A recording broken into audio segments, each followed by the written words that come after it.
AirPod, like iPhone AirPods. They're Apple Air. Yeah, there you go. Apple. Apple AirPods. It's all the same. Ooh, yeah. Did you watch that video all the way through of Jordan Peterson? No. You should watch the whole video. It's on my to-do list. Like, it's not just the fact that we agree with like everything that he says, but it's the personification of a nightmare argument you'd have with some douchebag who the only reason they're there is to piss you off. How long is it? It's like 30 minutes maybe, just an interview. But it's like, you know, we've had those interviews before where or those arguments where they're like, well, you just want to do this. Well, you just want to do this. Well, you just want to do this. No, that's not what I want to do at all. Just misrepresenting everything you're saying, taking it to the logical worst extreme. She tries it so hard, and he just like, it is a textbook, like how to debate, how to do a hostile interview. Like, it needs to be in classrooms. I can't wait. I love Jordan Peterson. Gault, can you give me a test in the mic, please? Yeah. Check. Test 1, 2, 3, 4. So sources say the report is explosive, stating they would not be surprised if it leads to the end of Mueller's special counsel into the president. Shoot. Uh-oh. Yeah, screenshot that. We'll... yeah. All right. How familiar are you guys with FISA? Any FISA what? FISA Section 270 got passed today? Nice. Read it. Don't they make medicine? I mean, read it on the show. Okay, I'll explain it. And then you guys just... Yeah, FISA's the original... I mean, I know what FISA is. I don't know what this section is. Isn't it the same section? That's I'm basically just going to say this feels like an episode from 2012 because we're rehashing the renewal of FISA. Yeah. The government's about to shut down. It's like the new Patriot Act. Yeah. All right. It's not called the Patriot Act anymore. Here we go. All right. Almost about ready to start. All right. We are live on Facebook. Can you hear through this? Well, yeah, you should be. I can't. You can't hear anything? Nope. Nothing. Nothing at all. Hello. How about now? Hello, nothing. How many little check, Chinese check, kids check. do you think we're forced Can to you make hear that, me? huh? What? Well, if he's not going to wear his, wear those. Okay. I don't know why that jack's not working. That jack's off. That jack. That's lazy. Oh, man. No, that was good. That was lazy. Too loud or good? Your voice is so smooth. Thank you. Oh, man. We do need to get butter in my someone ears. who has Fix like a those. Barry White style voice or an Isaac Hayes style voice or something. There's a guy in Newcastle that's doing stuff for Bob and Tom now, and yeah, that's good. Okay. And he's got he's gonna do stuff for Boss Hogg and Bob and Tom, and he nice. He was up at the studios. He's like, "Good morning, how are you? Nice to meet you. Hello, children." You almost sound like Rupert. Right. So I play Santa Claus on the Circle for the radio station at the Circle of Lights, and that's literally the impression that I do. How are you? Nice to meet you, little girl. I was on Survivor. You got to work up a flop sweat though. All right, here we go. Every time I've ever seen him talk, he's got like this big flop sweat going on. Well, it's because he's always in, like, cargo shirts and a tie-dye T-shirt. And so when you saw him in the political days, he was in, like, 2 layers, and he's, like, not used to it. Are we on camera, too? Yeah. Where is it at? Right there. It's on Facebook Live in the Dear Leaders Court. Here. Yeah. See? Only the fancy people can see us. Yeah. I think you're in the group. The Facebook chat? Yeah, I know. Mm-hmm. I am. All right, here we go. Welcome. Oh, Creighton. Welcome to We Are Libertarians. I pick my nose a lot, Christopher Thomas. I have a nasal drip. I don't know where my Afrin is. I have my. If you ever see me get up in the middle of a show, it's because I need a hit. Here we go. Welcome to We Are Libertarians. I'm your host, Chris Spangle. We bring you all of the irreverence modern politics deserves while putting people before political parties. We examine current events from a libertarian perspective with the goal of leaving you better informed. Please be sure to rate and review us on iTunes, like us on Facebook, and subscribe on Patreon at wearelibertarians.com. In exchange for supporting our program, we give you all kinds of bonus content and free stuff, like free shows, like hours a week on that private RSS feed that only Patreon subscribers can get. This show is crowdsourced, so you can send us stories and news with the hashtags WAL News or WAL Politics, or in our group and Discord channel. We're always taking your questions and comments via email at editor@wearelibertarians.com. Please be warned that this show is raw, unedited, and authentic, so the language is sometimes strong and offensive. We're going to talk about the government shutdown and FISA and breaking news that Chris Gault was just reading me before the show about the Mueller investigation. But Thursday shows that we record Tuesday evenings and Thursday evenings. Tuesday evenings are what are the headlines of the week. Thursdays are a little more of a deep dive and a little less serious. I cannot strain less serious enough with this show tonight. When we have the original cast of We Are Libertarians for the first 30, 40 episodes. It was myself, Chris Gault, how are you? Pretty great. And Creighton Harrington. Creighton, how are you? I'm good. He looks like he's been keeping up on his muscles. See, Creighton is the least professional of all the co-hosts that we have. He's one of the smartest, if not the smartest. I would say James Neese and Creighton Harrington are probably in the running for the two smartest co-hosts we've had. I'd say Greg is definitely up there. We should do another Fraction Reserve Banking episode. Well, we could tonight. You two could not have prepared less for this episode, which is so much like the old days. To fill in the time, he almost brought his guitar. Back in he was going to sing his lullabies. I am in black. Back in black. See, Creighton once brought his electric guitar to a podcast. Gault, how annoyed was I? You looked like you wanted to kill him. Because I did. I was shredding it though, so you were having a great time. It was his favorite one. It was after recording, so yeah. I see. I didn't. Everything good was after recording. Back I didn't know about autism, so like now I see it clearly in young Creighton. But I am a well put together young man. You're very handsome. Your hairline's not receding. Not yet. You got a nice beard. I need to. Rogaine. Here, you're gonna need to talk. They can hear me. They don't care what I have to say at this point anyway. See, so Creighton is the least professional. And he sounds like a pessimist. I haven't said a single curse word yet, so no, you haven't. That's professional. I was wondering how many I was going to count them. Yeah, so I don't. When was the last time just the three of us, did an episode? Probably when he punched me. No, we did one. one. Tried to punch me. We did one in between, didn't we? I think. Well, yeah, no. There was it was a month later. We did the Morty show.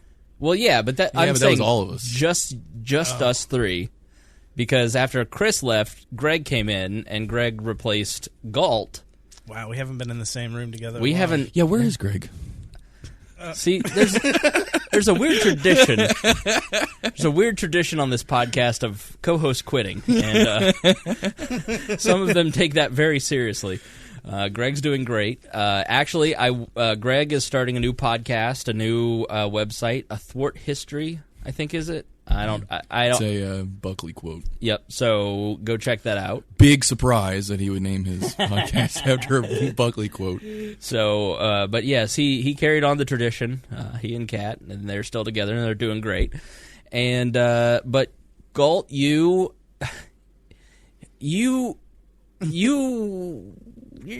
I would say you're a conspiracy theorist. What? You guys always call me that. All right. So how would you describe yourself? Huh? How would you describe yourself then? I'm open-minded. A person willing to believe in alternate facts. I'm willing to consider alternate facts. So in March 8th, 2012, We Are Libertarians started with the three of us. I knew Gault because he had worked on some campaigns with me. And he said, I've got this smart friend who loves to talk. He'd be a good third. I said, bring him on over. I said, I did like to talk. It's nice to meet you, Creighton Harrington. And I had no idea what his name was till the third episode. Yeah, Clayton. And we did one episode the week before, and I lost it. I didn't record it. Record it again. And then... you had to carry your entire computer into the recording room at that time. Like, you literally, imagine every time, like, he's got his office, and then we come to record, and he carries literally a PC tower into every and this happened for, like, at least a month before you finally got something that could stay in the room. Yeah, the Zoom H2 finally. So Creighton's a genius, and I'm a conspiracy theorist. That's what you see. I think you're a very smart person. Well, That's accurate. tell me why the lawyer... lawyer. I consider you a very stable genius. Tell me why the a very stable. Genius. That's a huge statement there. So Gault and Creighton. So Gault wanted to talk. He started talking about fluoride and wanted to do a show about conspiracies.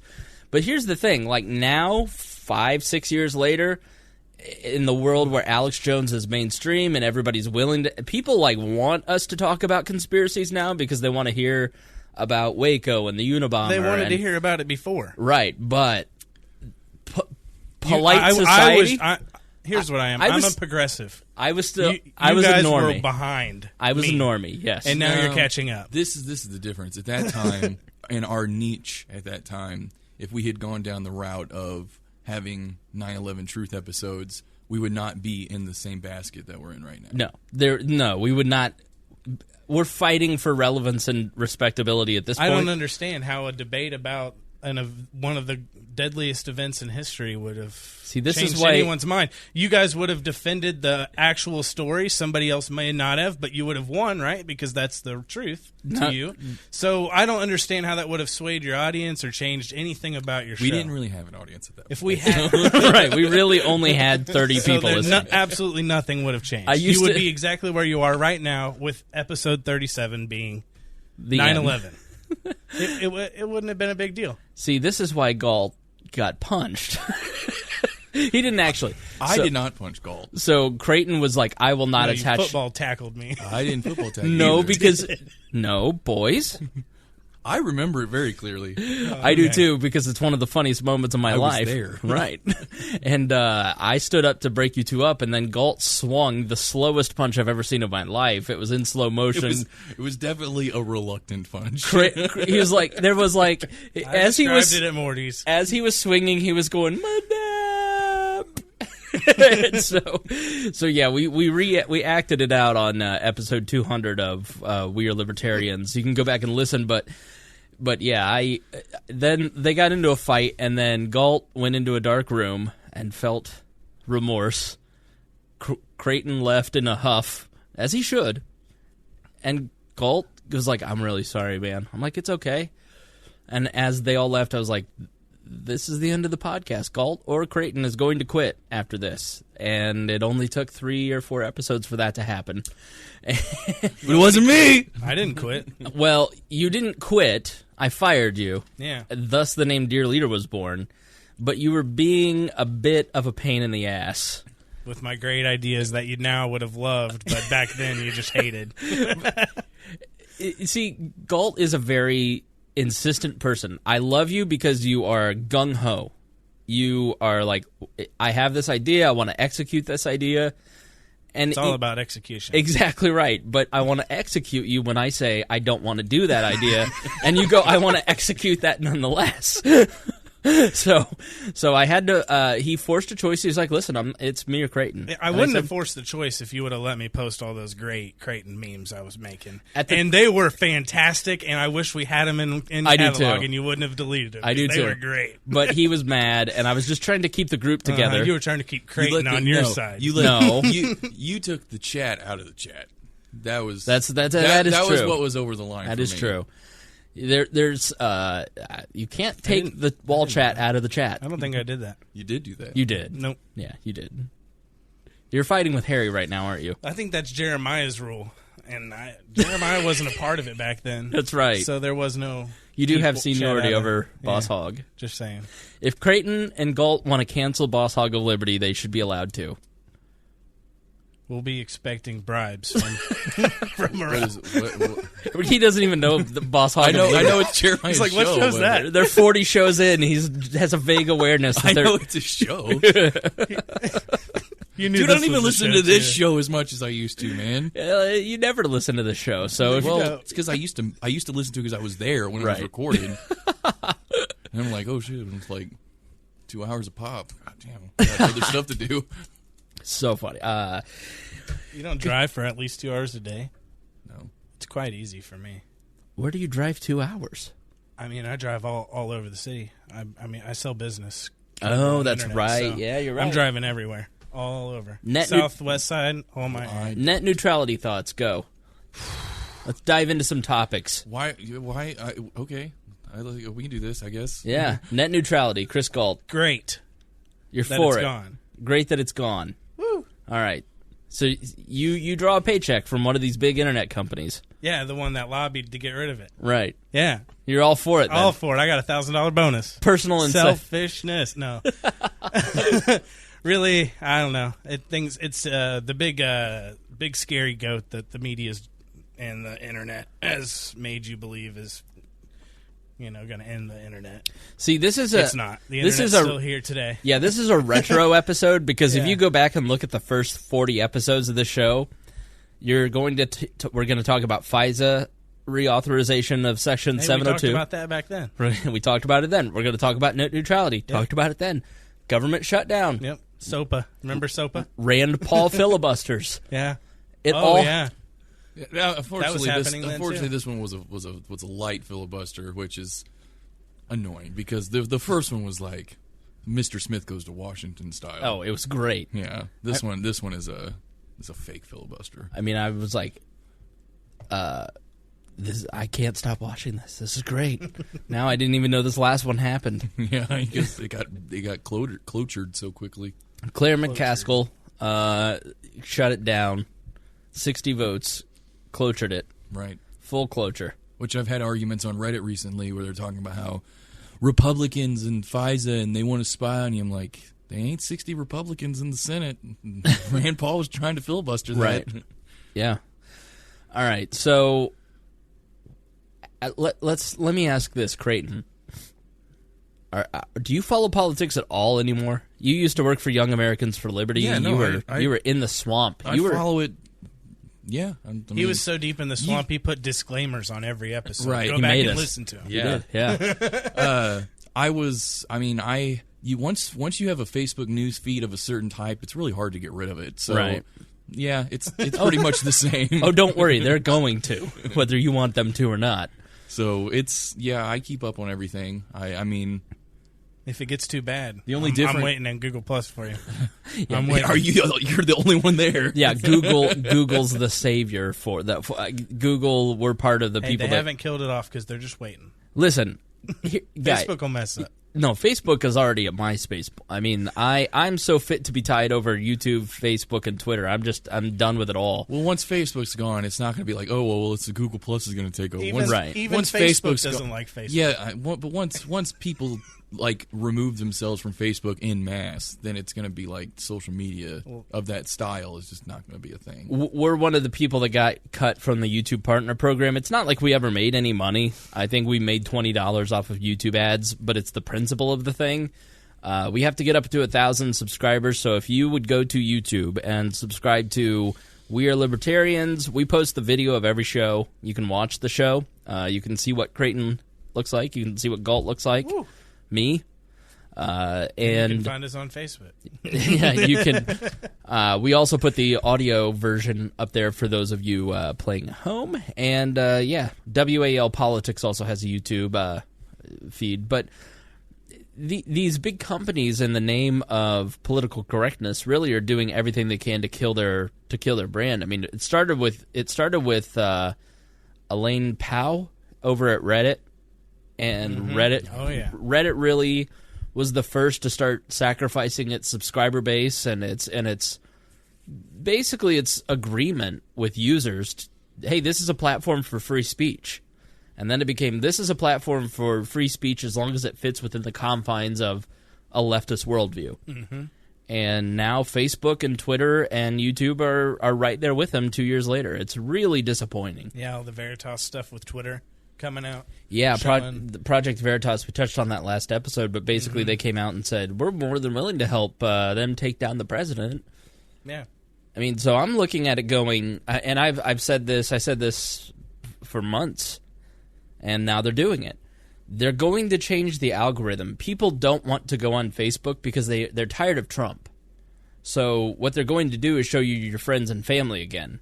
And they're going to de-emphasize pages and move everybody over to tabs, and anything that's political, they'll just silence.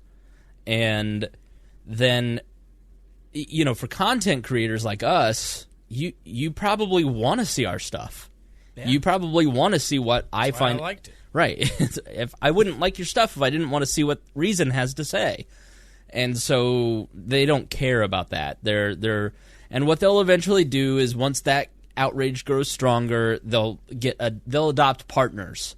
And so, well, if you want news, you can get news in your Facebook feed from the New York Times, and we'll put this little box over here, and there will be a news widget, and it'll be curated, and we'll make sure that right voices are never there.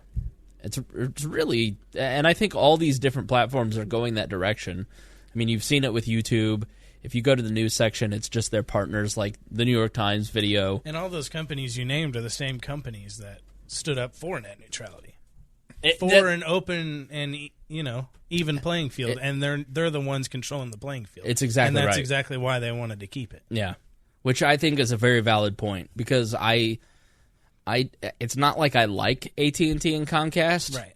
I have AT&T. It's a very poor product that I have here. You would love Comcast. I would if you could love it. Please, I would love you to go over to my apartment complex and sell them some Comcast. I'll talk to him. Please. Yeah. So, Creighton, what do you think about all this? I mean, I feel like the audience of this show probably knows where we're going to fall on net neutrality. But they tuned in because they wanted you to say it. I know. You're all just one affirmative voices here. No, I mean, it's You've never been an affirmative voice. I mean, it's a typical for me. It's always been, even if there is a danger of Comcast or AT&T or whomever throttling internet because of whatever reason, to me, that's a lesser evil than giving the FCC the ability to control the infrastructure of the internet. Mm-hmm. Like, people think, oh, well, they're not going to manage content, they're not going to do this, they're not going to do that. They're just making sure that it's an even playing field. It's like, if you give the FCC, the government, control of the infrastructure of the internet, you give them control of the internet. Right. And, maybe I am a little too paranoid, but you're giving the government control of something that has reshaped society, reshaped civilization in ways that are profound, were not anticipated upon the arrival of the internet.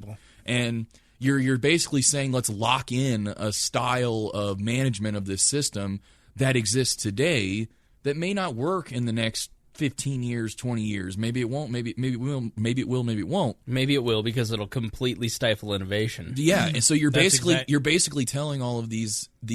And to me, the big thing is that I think a lot of people don't like the idea of they think of like throttling, like, oh, Comcast disagrees with this point of view, so they're going to throttle access to your website, and that's the big boogeyman that everyone's worried about. But what it will end up doing is mostly would have been to prevent unique pricing schemes, to give people preferred access if they paid more for certain things than if they hadn't paid more, and all that stuff ends up going into the actual infrastructure itself to increase its how efficient it is, how wide it is, get access to new areas. All these things cost money, and you can't get that if you don't have people paying for it. So if you're going to prevent infrastructures companies from being able to invest in their systems because they're not getting as much revenue than they otherwise could have, then you're preventing the internet from growing at a rate that it could be growing. You're still going to have internet, but it's not going to be as sophisticated as it otherwise could have been. We still have roads. But we know if we had private roads, they'd be a lot more innovative right now. Mm-hmm. So I want to read this comment because it isn't something, I mean, go on our Facebook page and post one way on net neutrality, and it's just a S show. Our Facebook page turns into a real S-hole. It's surprising how there is a significant split within libertarian circles in this. Because a lot of libertarians have bought into what EFF and other tech outlets and companies like Facebook and Google are saying, as opposed to, a voice like mine, which says, I work in the radio industry.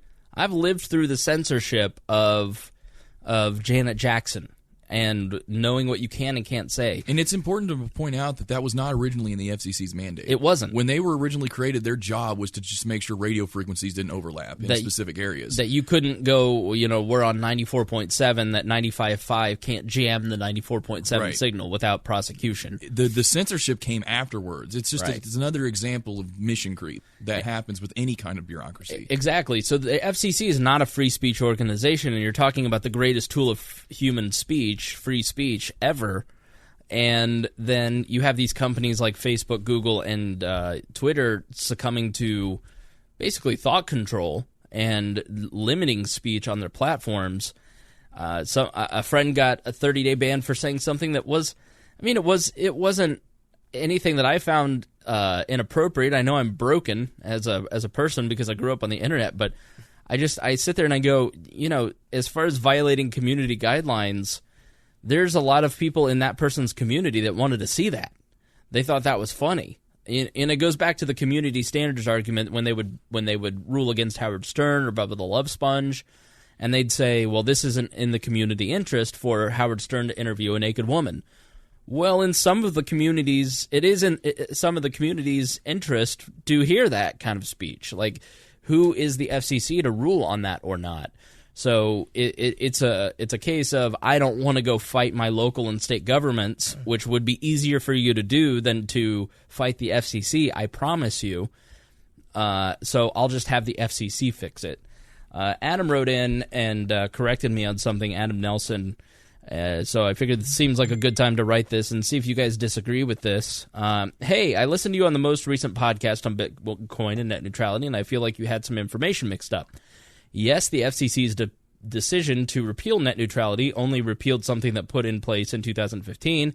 However, the reason why those rules were put in place was because the FCC also ruled that year that internet providers were no longer considered telecommunication companies, removing the restriction that all landlines must carry phone provider signals regardless of the owner. That was following a 2005 ruling that Madison River must allow VoIP service, phone calls over the internet, that was run by a computer to use their internet service. Also, as to internet companies owning the infrastructure for internet service in many regions, there are government-enforced monopolies, according to this 2013 article. Yeah, we know there's monopolies at the local level. What I'm saying is go to your local government and get those monopolies repealed or replaced. It isn't that hard to write a bill or to go and pull up the various local ordinances that define that and write something to change it and then lobby to get that done. You can do that, and you can do that in a fairly short amount of time. Create a local government that is competitive and bring in somebody like a Spectrum or a Metronet when you only have a Comcast and a Verizon, and then you make yourself a more attractive community. So the argument that I get from net neutrality proponents where, well, there's so many local and state regulations, I get that. Change it. Don't add more. Don't add more. A whole nother layer. At a whole nother level that is way more. You have 5 people. 3 are Republicans, 2 are Democrats right now. And when the parties switch, these are people who are largely, they're political appointees, so they're subject to more corruption. They're not this council of gods that will save the internet. Do some work. Like I get so tired of libertarians. It's really like the net neutrality brings out a lot of statist tendencies, where you go, it'll never change, so let's just have the federal government fix it. It's like, no. I mean, Martin Luther King, as we discussed on the last episode, is a great example of somebody who organized a movement in local areas and changed local governments. And it wasn't until it was completely intractable at these local and state levels, and you had those state and local governments violating the Constitution and federal and state and their local laws, that the Civil Rights Bill was passed. And libertarians argue whether that was good or not, but they were at least trying instead of getting online and going, I'm upset. Like, go. It's not that hard to write a law. It really isn't. And these laws that are these giant webs of generalization like that, they just don't work. Right. If there is a problem, fix it at the local level then. I guarantee that everybody who goes online and says, "Oh, at the local level, we have all these rules at local and state level. It's monopolies." Have you read the law? But they're like, it's monopolized in this rural area here in random North Dakota. I'm like, then let North Dakota fix that. Right. That has nothing to do with New York City. It is so much easier to make change at the local level than you realize. Because so few people... We've made change at local level. We have, and Gault can attest to this. So few people actually care about their local government that nobody ever shows up to it. And so when a citizen walks in a room with a video camera, they all go, "Oh, what is that?"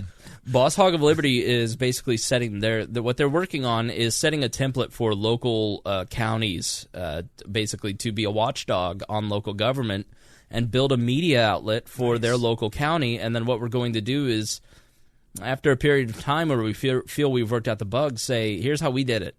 Here's the guide to creating your own local media outlet that can change local government. And, they're now interviewing... We need to make We Are Libertarians chapters. Well, that's kind of across the country. That's kind of what we're working on. People can organize and change local policy. You know, one of the best people I've ever seen organize a state... Who? This guy right Creighton here. Harrington. Creighton Harrington. Put you in He charge. organized the entire state of Indiana. Creighton seems nonplussed. It was amazing. And so Adam continues. There's nothing to say. Chapters. I know. I believe as a libertarian that net neutrality is a necessary evil until we can bar government from harming competition so that smaller ISPs and tech companies can remain as viable startups. That's the fundamental problem with that is that once a government policy, frankly, the fact that net neutrality got repealed is beyond insanely rare. Like, Milton Friedman has quotes where it's like, there's nothing more permanent than a government program or something, or maybe it was Reagan. And it's a joke, but it speaks to a truth. Like, we're talking about, we need to have net neutrality until, these little ISPs can catch up. It's like, if net neutrality exists and it's like a popular thing, it isn't just some... If it becomes like a legal thing, like if Congress passes a law to enforce net neutrality or something, it's gone. It's there forever. It's never going to go away, no matter what. If the sentiment changes, if little ISPs do catch up to big ISPs, it's still going to be there. Right. It locks in a style of management forever, and that's something I don't think people realize. Like, people are very short term. They don't take a long-term outlook with a lot of this stuff. They're like, there's a problem here that we could solve pretty quickly with this, and that's what I'm thinking about. But what about this and this and this and this along down the line? Oh, I don't. I mean, right. He say it could be anything, and you don't really realize that. It's like you don't know what the future brings. You don't. You have no idea. You cannot anticipate the different styles of anything that will exist within internet infrastructure, pricing schemes for internet, for mobile devices, for all that. You just cannot see that. No one is smart enough to know what's going to happen. So what you're saying is, let's lock in this specific one because I'm familiar with it. And as Ajit Pai basically said, there's been a 5% slowdown in innovation and expansion of broadband across the nation because they're dealing with more regulation because they have to go through the FCC to get a lot of stuff cleared. And let's not forget that this was passed in a time when basically every reason for passing it that was given by net neutrality advocates were like one case in millions. Like it was very rare that anything that they said we needed net neutrality to stop actually was happening. Like, prior to net neutrality, there was.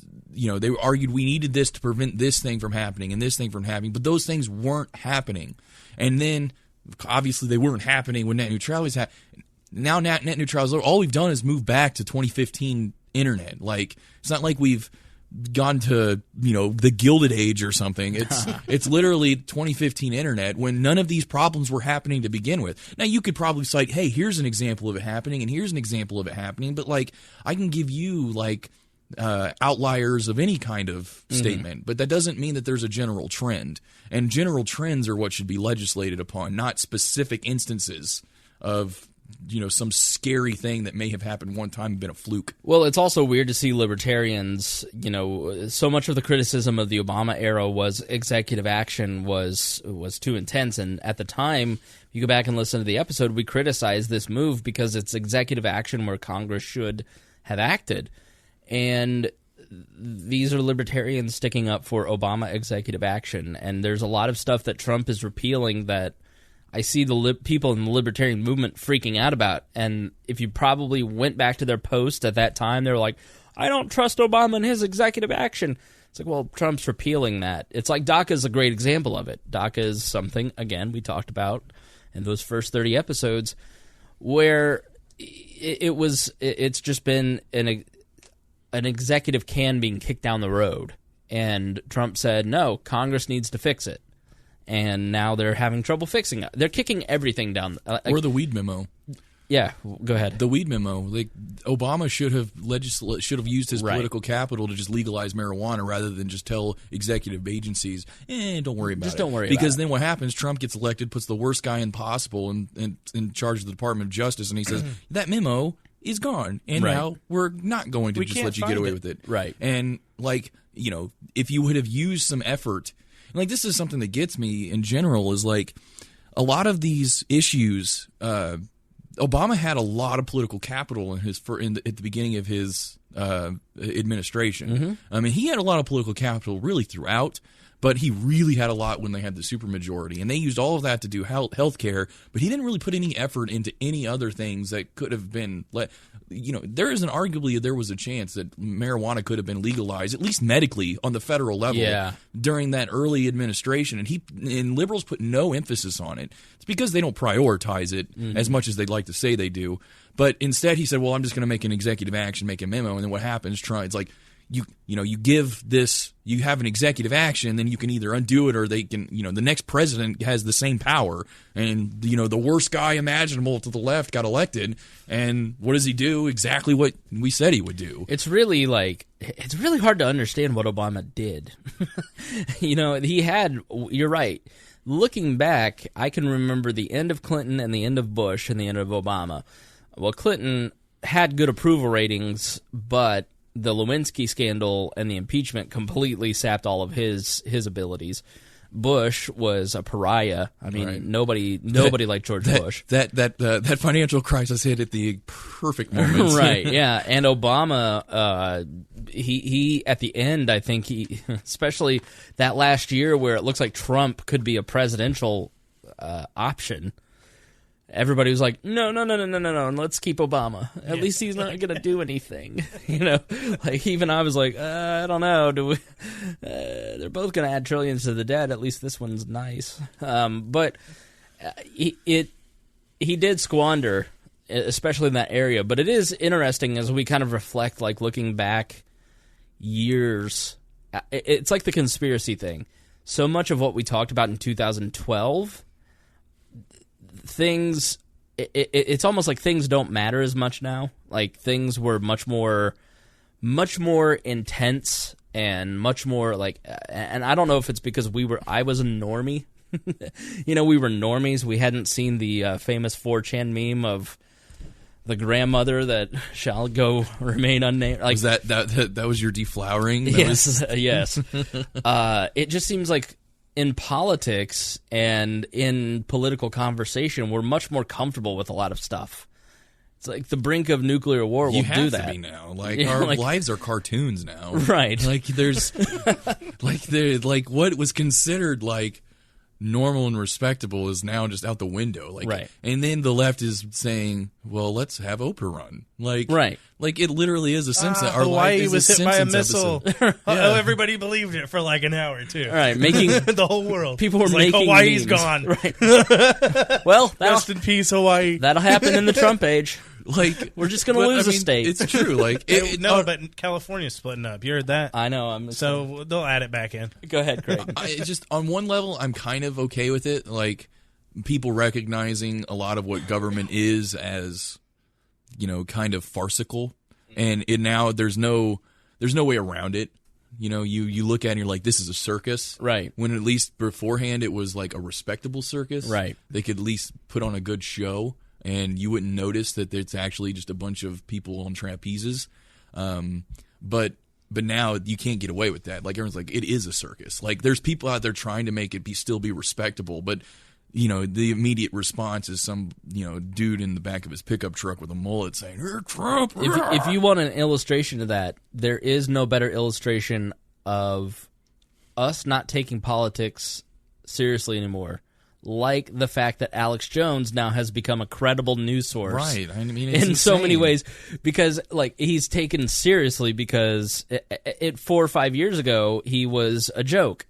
Now people watch him and take him seriously because the president has broken so many norms and People has pushed. have always taken him seriously. I know they have, but people have always taken him seriously, and there are a place in the media for people like Alex Jones, and that is the foundation and the bedrock of a free press is to have people like that. That I agree. People like we can look at and decide for ourselves what he's saying. I have decided that he's a nutcase. I spend a couple hours a week with Alex. I love Alex. I showed my friend Michelle was over last night, and I showed her Gay Frogs.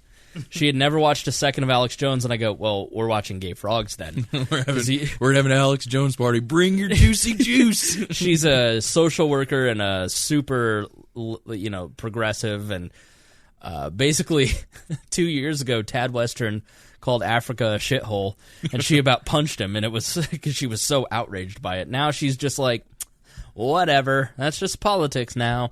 Like it is. It's just people's Overton window has just shifted so far that Alex Jones looks like a serious member of the media. And what's insane to me is how 90. I don't know. Like maybe we'll find out. Maybe after Trump, people have kind of gotten sick of him. Maybe he doesn't get reelected. Maybe he doesn't. I don't know. I couldn't say left or right on that, but.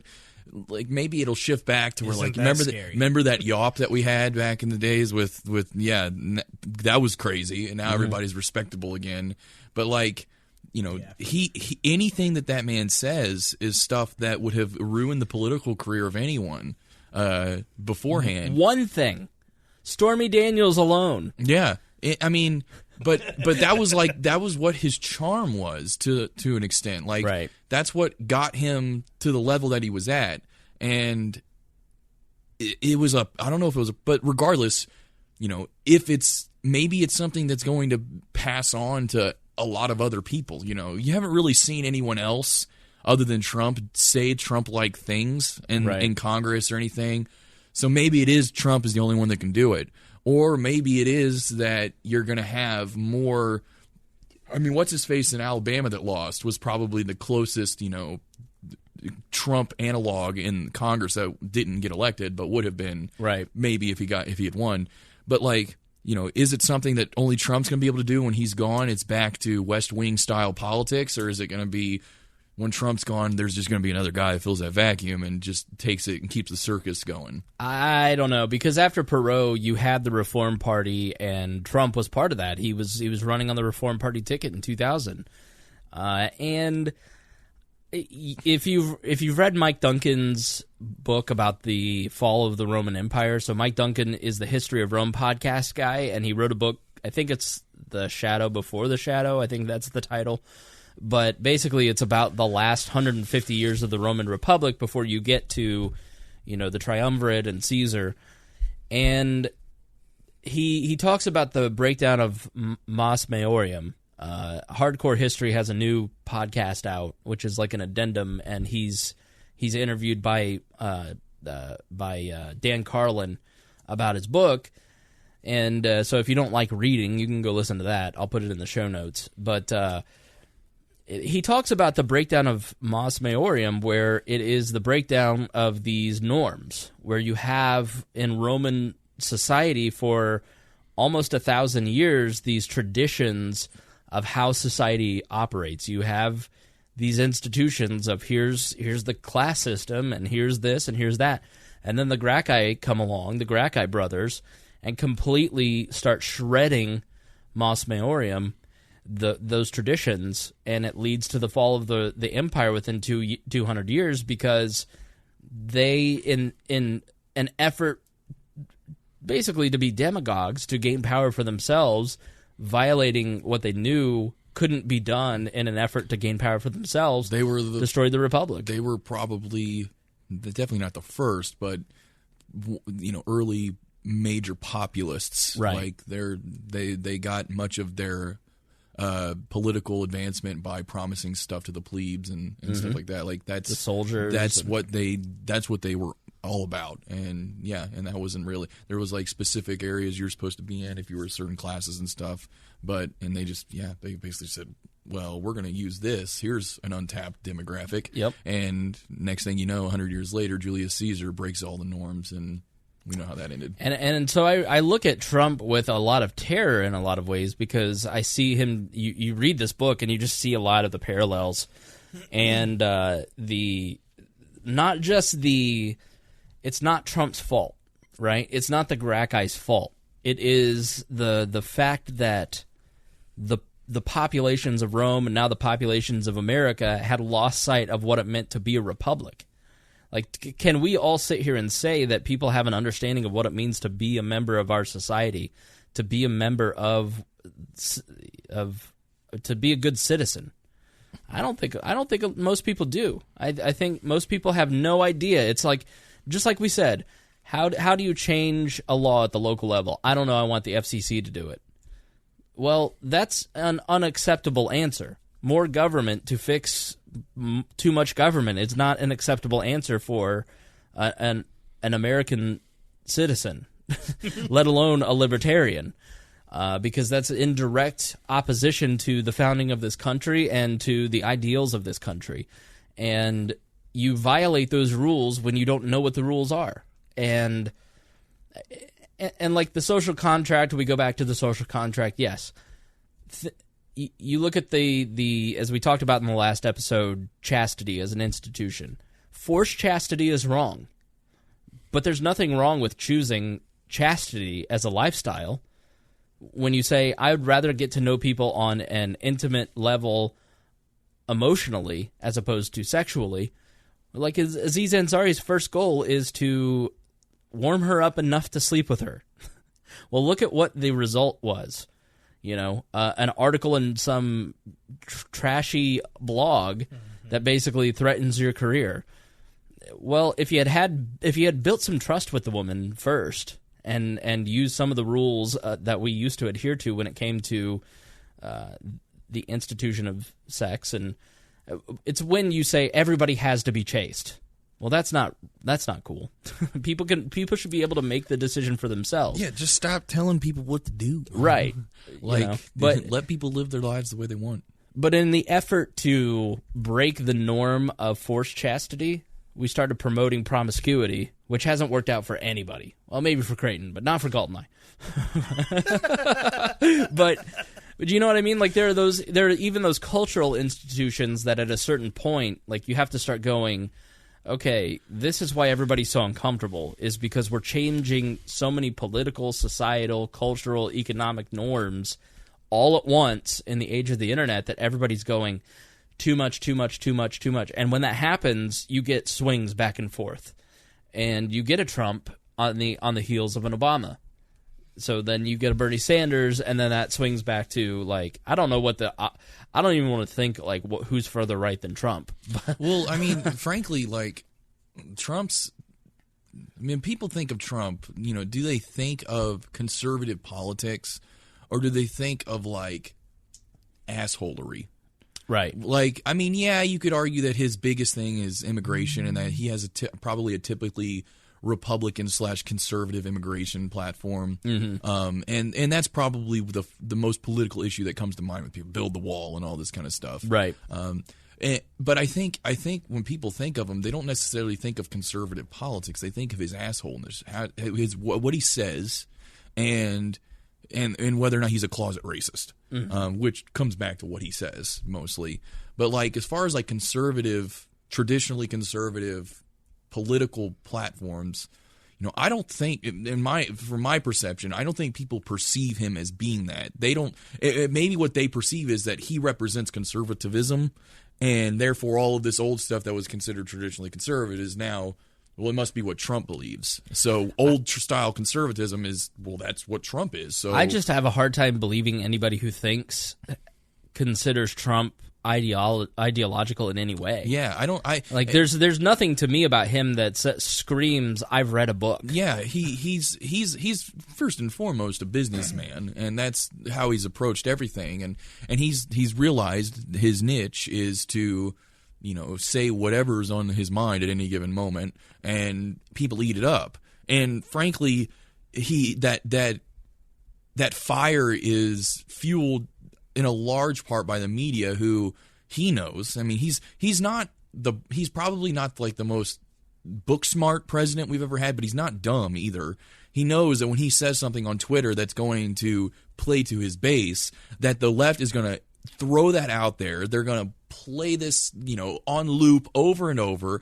The left is going to get all in a huff and puff about it, and it's going to cause all of this stuff to happen. He knows that the media eats that crap up. So, the left is a little bit to blame for this as well. It's like they're giving him this platform. They're well, it's the president. The words of the president matters. And it's like, yeah, but he's kind of a different animal in that regard. Like, he doesn't choose his words carefully all of the time. So when he does say something shocking, it is shocking. He just literally just says everything all of the time.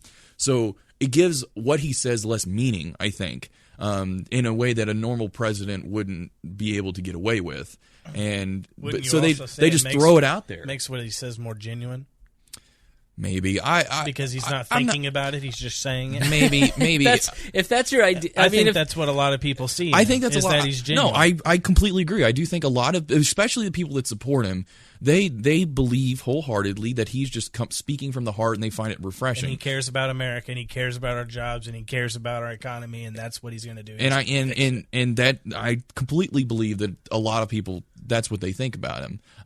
I am not convinced that he is not choosing his words carefully. I think that he is a little bit smarter than I gave him credit for in that regard. Right. And he knows what he's saying before he says it, except Kofefe.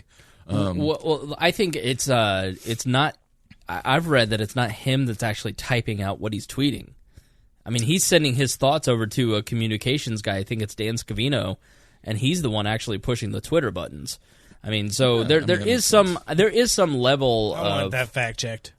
New York Times, Maggie Haberman, Glenn Thrush, about 2 months ago, that was in their article where he was sending. I mean, he probably does tweet out, but he's sending stuff to.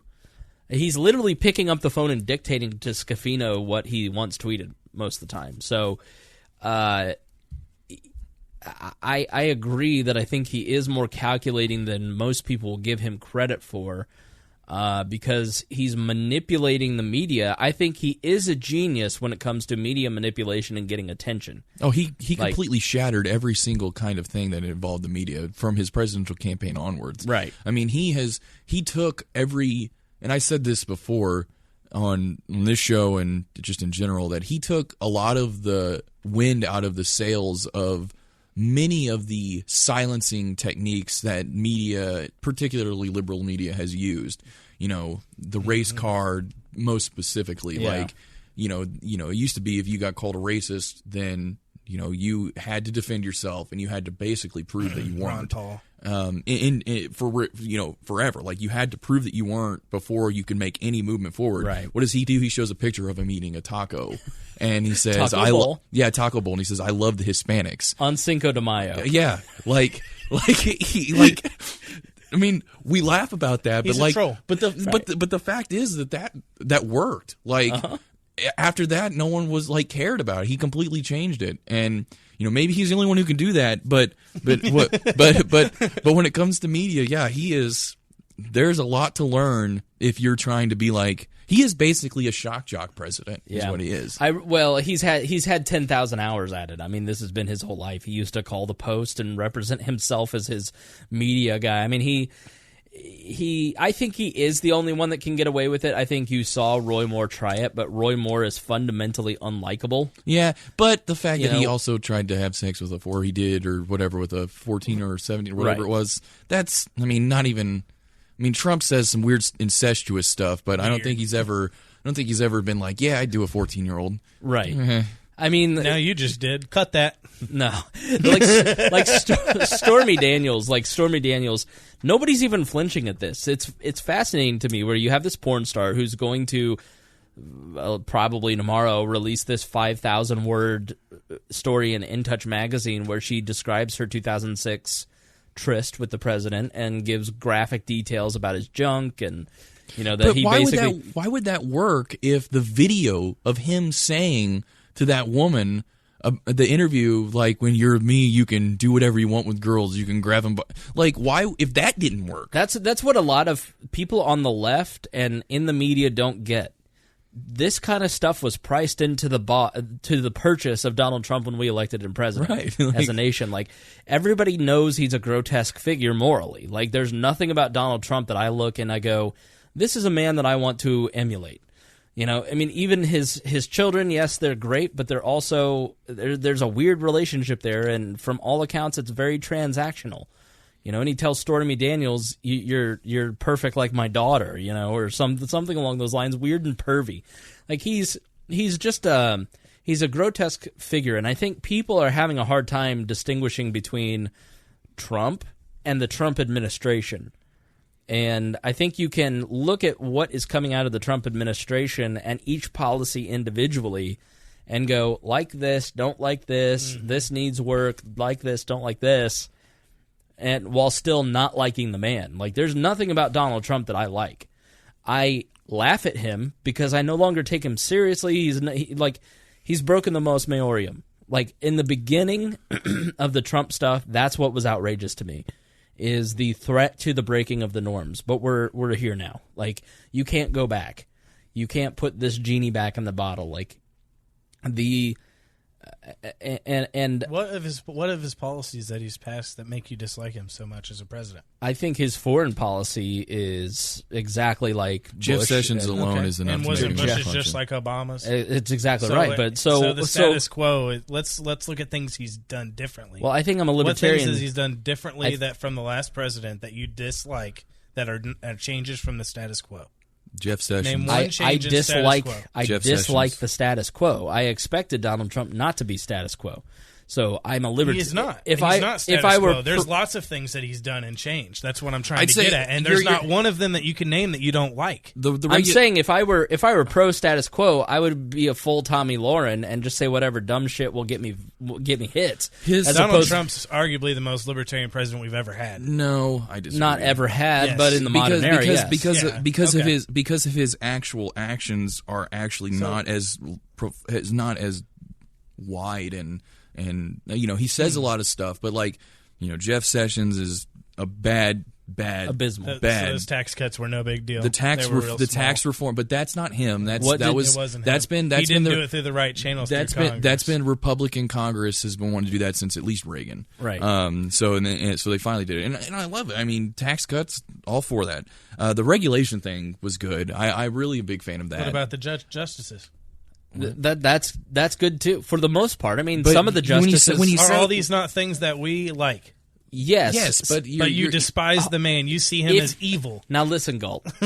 If you give us, I'm lost here. If you give us a chance, because it's not, we're going to agree with you if you just shut up. Let's also not forget that the things that he hasn't succeeded yet on, that he wants to succeed, are also really. And I really can't, I can't reiterate enough how bad Jeff Sessions is. But anything that involves him and immigration, whenever he actually makes progress on immigration, that's going to be a nightmare. That's going to be from a libertarian perspective and just a humanitarian perspective, it's going to be the worst thing. I thought infrastructure would be bad too, but how are we paying for it? What? By the most libertarian way of funding infrastructure ever. All right, explain. Cutting aid to Pakistan. We're funding our infrastructure by cutting foreign aid. Okay, and then that's handing the most out libertarian answer you could have to paying for our roads. Yes, but then he's handing the contracts to monopolistic, quote unquote, free market. I mean, there's a lot of what Trump quote You unquote. want it to be a lottery? But hold on. We've also What- only had a year. We've always done So- that, though. We've always picked who does our contracts. right, but Trump Government's is still a company. Trump's policies are traditional Republican policies because Jared Kushner is working with Paul Ryan, is working with John Kelly, is working with Mitch McConnell to get stuff done. And so a lot of what you're going to like about the Trump administration is what we would like if any other Republican had been president. And also, He's the first president I've seen work with Rand Paul. I agree with that. I'm not going to lie. But he's still going to sign Section 702 being reauthorized without Rand Paul even getting as much of a single change in it. So while he takes him quote unquote seriously, he doesn't do shit for him. So and I don't feel like it's off base to say that much of my dislike for Donald Trump comes from the people who are his avid supporters. I know those kinds of people, and I don't like them. Yeah, like they're bad people. No, they're not. Yes, they They're are. not I have bad talked to a person like an people. actual alt For someone who just an actual alt who writer just talked all about individualism. Let You're him- going to stand there and then generalize all Trump supporters as hate that you hate them. No, I don't think he no, said not all Trump supporters. I'm talking about specifically his most fervent supporters, the alt-right style people. I have talked with them, The deplorables. debated with them. They're not good They're people. deplorable to you. Yes, they're not good people. They are straight up racists. I think that if you like Trump, there's a difference between. Trump's base is not racist. Okay, I'm not saying he could not win. I will not The accept he cannot have Without won racism. He couldn't listen. If you want to let me finish my statement, he would not have been able to win the presidency with more than just one faction of people in this country. It's not possible. If you're going to be president, you have to have more than one group of people Thanks vote for the you. most obvious statement of the year, okay, Creighton. Thank my you. point is Thanks for making me late for that one. that I'm not generalizing about the entire country. Or his entire base. I'm generalizing about the specific ones, and everyone knows the types of people that I'm referring the people to. that didn't make a change in the The election. 18% of the electorate. 18% of the electorate is eight- racist. Yes. Have you talked with somebody who is like an actual alt-right person in like a one-to-one conversation Yeah, about there their aren't ideas? very many of them. No, That's not true. There are not 18% of our country I will- alt-right racists. I will give you the password to my Facebook, and you can have a conversation with several of these people. There are people out there, and I talked about this last time. The people that drive me nuts that would have more credibility if at least one time they went, I don't like that, or that was a bad misstep by Donald Trump. But the MAGA people who just every single thing that Donald Trump does is great, and if you don't like it, you're a snowflake. Those are the people that he's talking about. Those are the people that are obnoxious, and they're just as bad as the people who are sitting there crying tears of rage because they're wearing their She Persisted t-shirt. Is that 17% too?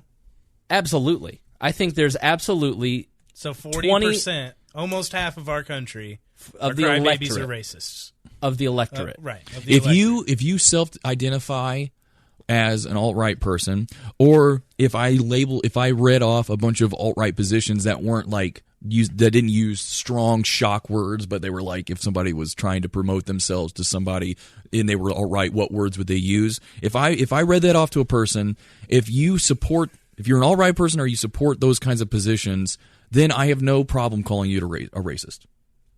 And those people voted for Trump. They didn't vote for Clinton, and they did not vote. What does They that voted have for to do Trump. with Trump? Those types of He people didn't call out those people. But that's not my point. Those types of people make me not like the man. You can call that a logical fallacy, but that is a reason He's an I don't like him. individual. You can't judge him based off the actions and beliefs You can of totally others. judge a person by the friends they keep. Those are not his friends. No, whatever. Because they voted for him. That's all politics is what politics groups are you is in? getting groups of people that aren't your friends to vote for you. No, that's and make them believe that you're your friends.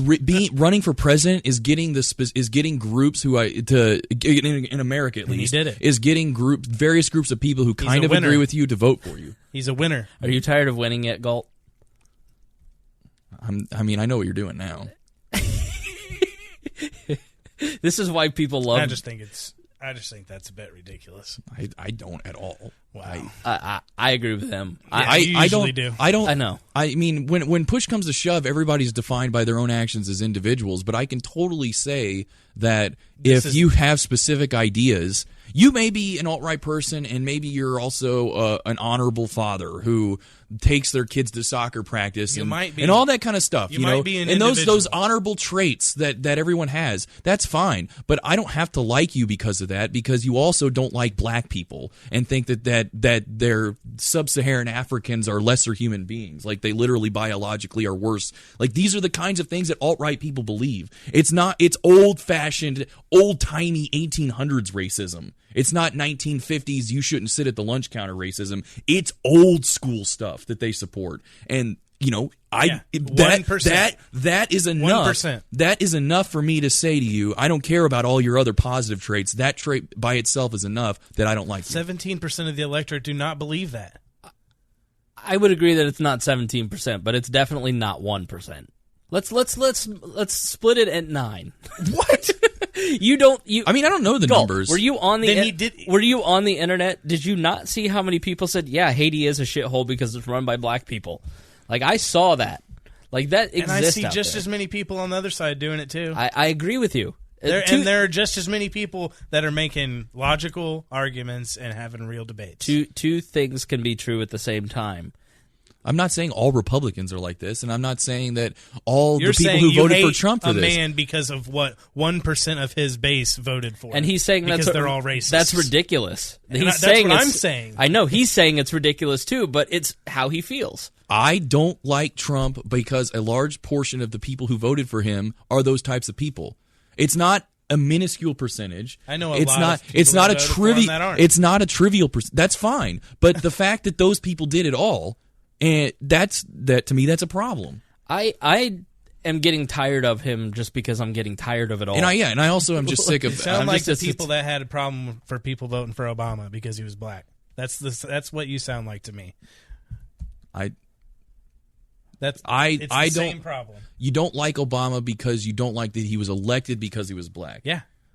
Because he brought out a whole group of people. I don't know if that was a that substantial. voted for him because of the color of his skin. And that's the only reason they voted for him. No. Not because of anything he believed in. No. Not because they believed that their race was dominant and should rule the country. That may be fine, but I think that you're overrepresenting the number of people who didn't like Obama specifically because. But you're he not got elected overrepresenting the number of racist bigots in the country. No. Okay.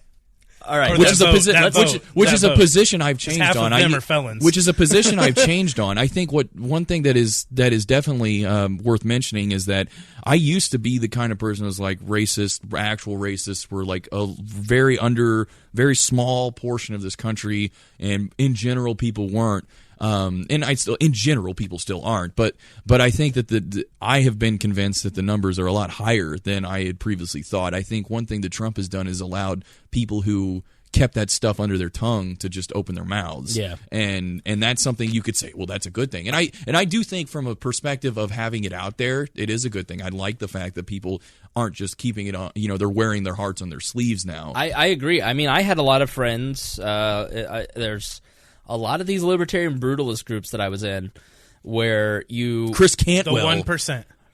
By the way. Right. Libertarian brutalist groups are 1%. Alt-right groups are 1%. Can I finish? You're just throwing out a number. Just nothing. So anyways, my point. They don't decide elections. I'm about to agree with you if you don't shut up. If you keep talking, I'm not going to agree with you. I'm going to fight with you. I'm about to agree with you and make your point. You had a lot of these guys in these libertarian brutalism groups where it's my free speech, it's my right to say that Jews make Jew jokes and anti-Semitic jokes, and I'm just kidding, and if you don't like the fact that I'm making a joke, you're a snowflake. A year later, those people were like, listen, everybody knows it, the Jews rule the world and we need to have a second Holocaust. Are you joking?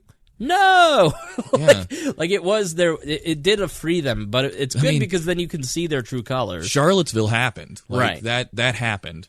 That wasn't an insignificant event. But there weren't thousands of people. But there also wasn't there also wasn't like three dudes in a Klan outfit pretty much with a sign. was three dudes. But there wasn't three dudes that organized it. Yes, maybe, but organizers. But you know what three people can organize. We had thousands of people came to see Gary. Yeah, but three people did that. Three people. Are you going to sit there? We had a bigger rally for Gary Johnson, who got 1%. Listen, are you than the white nationalists? Listen, did. are you going to sit At there the and prime tell me that in history, their biggest prime in all of history? You know how he is. Are you going to sit there and tell me that the people who went to Charlottesville and held up torches only went because someone asked them to, not because they actually agreed with the sentiment? I do totally agree with Gault that we in the middle are caught between what seems like a very small percentage of the left and the right, but they're just really It's really also noisy. worth mentioning in politics, extremes have a big impact. Yeah. If it wasn't true, then gay people would have absolutely no progress in this country on anything. Right. Extremes matter a lot more than they do in real life because not everybody goes out and votes. Not even everybody's registered to vote. So the extremes make a big difference. So in politics, while in the general population, the amount of racists that are like the alt-right style racists may be small in the general population, but politically they have a significant effect because they show up. On the way to Thanksgiving, my dad said, "Yeah, I was going to get a Confederate flag." I go, Oh, cool. "What?" My dad has never been. He's not a racist. He's not somebody that is. He probably knows nothing about the Civil War. Like, we have no connection to the South. It's just that he sees the way that this small minority is being treated, and he reacts. And then his girlfriend is like, "Well, I'm getting a gay flag, and we have to hang it next to it, a rainbow flag." And so she's reacting to that extreme, and then that's what he's talking about, is that you just get these people, everybody who just gets caught in the middle, and it's just like this terrible place to be. But I don't know that, Donald, like, it was happening when Obama was president, and he's a pretty mellow dude. Yeah. And then you have Trump. I mean, if you have Elizabeth Warren, it's just going to be the other way. It's not really going to stop. I mean, this identity politics is here to stay, I think. But I think if you go back to the question of, is Trump a libertarian president, I would have to say fundamentally Donald Trump is not a libertarian. I don't think that Donald Trump is a conservative. I don't think that Donald Trump is anything. I think that Donald Trump is somebody who is... I think this quality that has kind of shown up in the last couple weeks and was outlined in the Michael Wolff book, that the last person that talked to him is what he believes. And I've met people like that. It might be. Where literally, like, in this immigration debate, it was Lindsey Graham and Dick Durbin had a deal cut with him, and then Tom Cotton got a hold of him, and then he believed what Tom Cotton said, and then Dick Durbin, like, he literally is kind of like ping pong ball. And I think that's the scary proposition if you are a Trump supporter, if the House and the Senate over the next few years swing the other way and he starts cutting deals, I don't think you're going to see a libertarian president. And that's what I've always maintained is, yes, you can celebrate now that you have a libertarian-leaning presidency in a lot of ways in terms of economics and regulation and courts. Because we do. We do. But what happens when the Senate is controlled by Democrats and he wants to get his nominees passed? He's going to start putting moderates on. Which is why we wanted to elect Ron or Rand, because they have principles. They have principles. And that's the difference. Because you can still right. have libertarian policies that Trump's passed. I said most libertarian because we've never had a libertarian president. Yeah. I mean, it is... If you're saying, is he a better choice than Hillary Clinton? Yeah, because Hillary Clinton, like, that's the problem with Democrats. He's a better choice than a long list of former presidents. Yeah, if you're talking about Hillary Clinton, who is a big government socialist, wants to invade other countries, is socially left, there's nothing that I agree with her on. But, like, at least Donald Trump can have people who are on the right persuade him of a certain way of thinking. And you can get 2 regulations cut for everyone passed, and you can get Gorsuch, who was, writing for Cato at one point, the Cato Institute. You can get some of these little libertarian wins, but does that mean that you're going to have a full libertarian presidency? Not at all, because you have someone who, at their core, is incompetent, does not have the ability to understand what the job entails, and is highly persuadable. For as all the talk of him being a great deal maker, he's not. He's kind of like the ping pong ball in the room. If you read the reports of this immigration debate that's going on right now, like, he's not a decision maker. Because he doesn't understand the facts, because he doesn't have an ideology, and because he's inexperienced. He doesn't understand the mechanics of politics. Right. He understands the mechanics of business. He has to rely on people that he trusts, and those people are taking advantage of him, and as a result, us. And that's why he should have never been president in the first place, because he is highly persuadable, because he doesn't understand what a clean bill is. Like, you listen to that, he doesn't understand how any of this process works. He's just being told what to do by, like, Mike Pence. And Mike Pence, we all know from living in Indiana, is eminently incompetent. Like, a President Pence will be, you'll pine for George Bush. You know what?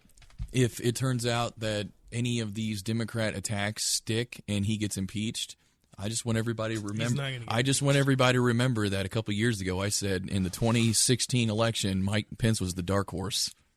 Yeah. So he's not going to get impeached, and I'll tell you why. I'm going to read this news. Apparently there's a memo going around in Congress right now that it's classified, so it's not released yet. But the facts contained are jaw-dropping. Now, where are you reading this from? What's the source? Well, this is from Matt Gaetz, Republican of the House. Okay. This is from his congressional website, United States Congressman. Okay. Is this representing the first money district laundering? of Florida. Okay. No. Formerly represented by Joe Scarborough. What'd you say, Creighton? There's a money laundering thing going around that I saw before I got at the gym. Yeah. It involves, there's a couple different situations. Like, a lot of people think that Trump didn't release his tax returns because he has had investment from Russian banks. Like, Trump, in terms of businessmen, is kind of on the trashy side. Like, surprise, surprise. And those guys will a lot of times take Russian investment to buy properties, and then they will launder the money through the real estate investment, and that's why New York real estate's so high. And one of the things that they're looking at is, did the NRA take Russian money in some various form and then donate that to the Trump campaign? So that's where that comes from. But now he's saying, this Republican congressman is saying what, Gault? Yeah, that there's a 4-page memo circulating Congress right now that shows the government, the FBI, and the Department of Justice's surveillance abuses. And it's quote, shocking, troubling, and disturbing. He's saying part of him wishes he didn't read it, and then there's no higher priority than to release this to preserve our democracy. Yee. Which, hyperbole from a congressman is like getting shit from a horse. So, but still. No, I mean, it'd be shocking if it wasn't shocking. It's kind of like when Massey said, though, the world will never recover from the redacted pages of the 9/11 report, and then it just told us what we already knew.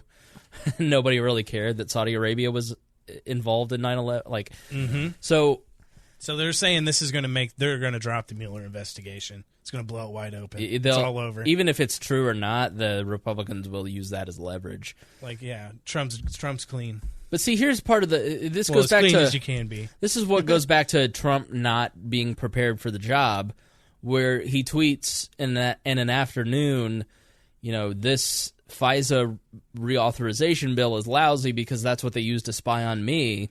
And then 2 hours later is saying, get smart, we need to sign this bill and get 702 passed. And it's laughable because you can't he's saying two things. He clearly doesn't understand the process. And FISA 702 was passed by the House and the Senate, and essentially what Section 702 of the FISA bill is, it was passed in 2008, and essentially it isn't the part that collects all the data, it isn't the part that authorizes all the data collection. It creates a system for checking various databases to access all the data that's collected. So the government claims that they only collect metadata. That's absolutely false. They collect, especially overseas, every type of content, and they put it into NSA databases where the various agencies, the 17 intelligence agencies, access this data. And what 702 does, it's sunsetted for 6 years now, according to the bill that Trump will inevitably sign. And it's sunset as part of the check and balance. And the intelligence community has said this is 25% of everything we know about terrorists. It's the crown jewel of how we track terrorist movement. Yes, we understand that American data sometimes gets caught in these searches, but we do what we can. And so here's the philosophical question. Do you think that the government should be collecting all of the information or not? And then how do you want them to operate with that information? In all my research, I can tell you that they seem to have a fairly stringent process of checking the data. So, for instance, someone shoots up a Turkish nightclub. This is an example that was given on the Lawfare podcast. One of the FBI agents talking about it. This guy shoots up a nightclub. We get his identity. We go in. We do an about search. We put in his name. We then find a wealth of information based on all of the data that is collected through all of the collection that we do. And then we can start tracking different hops, different connections. So, they find his email, and they read through his email, and then they go to his cell phone, and they go through videos, and they find various connections. Why did he make this decision? And when you do these about searches, you inevitably find Americans, because let's say we're doing show prep for Section 702, and Chris Gault is in London, and or Glenn Greenwald, who's in Brazil, and I are communicating about Section 702, and I'm getting information from him for my podcast. And Gault is on the email in London. Because they're overseas, they have the legal authority to collect all of that data. And even though we are American citizens, and I'm an American citizen, if they're targeting Glenn Greenwald and watching him, then my data's caught up. They don't need a warrant to read that email, which libertarians fundamentally believe is a violation of the Fourth Amendment. You must get a warrant before you search the data of any American citizen. Section 702 says that they don't need a warrant, and the government argues that it's a reasonable search. We don't just go through people's data looking for crimes, which, by all accounts, and all the research I did, is true. But we're taking their word. But they have to provide no evidence of. Well, and it all goes through a secret court. No, so here's how. So let's say we have a terrorist suspect. Okay, you're an FBI agent, you're in the CIA, and I'm in the NSA, and we have one of the Tsarnaev brothers. Mm-hmm. They were turned down for the Tsarnaev brothers because they were American citizens, or they were Americans under whatever the laws that they've crafted in these courts. So, they couldn't go and look at all the searches that the Tsarnaev brothers were Googling because they were in America. But when they were overseas in Russia, then they could there, okay? So you and I have a terrorist suspect. What you have to do is you have to write up a report, which Michael Hayden, and I've posted all these videos and a bunch of different links and stuff at walpolitics.com. There was a great debate between one of the Snowden journalists from the Washington Post and Michael Hayden. It's about 2 hours long where they're basically going back and forth about this program. Really interesting. And so Michael Hayden says, what you have to give to the FISA court is about the size of the Cincinnati phone book. And it has to be extremely detailed why you're getting this information, what you're going to use it for, why are they being targeted.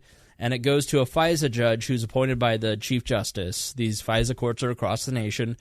And yes, it's all secret, so they say if it were public, then, ISIS could watch who was getting searched or not. So we need privacy in these searches.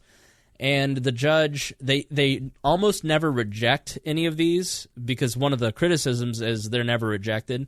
Well, Hayden says it's more of a working process, and so if they aren't going to approve it, they'd say, here's what you need to change, which...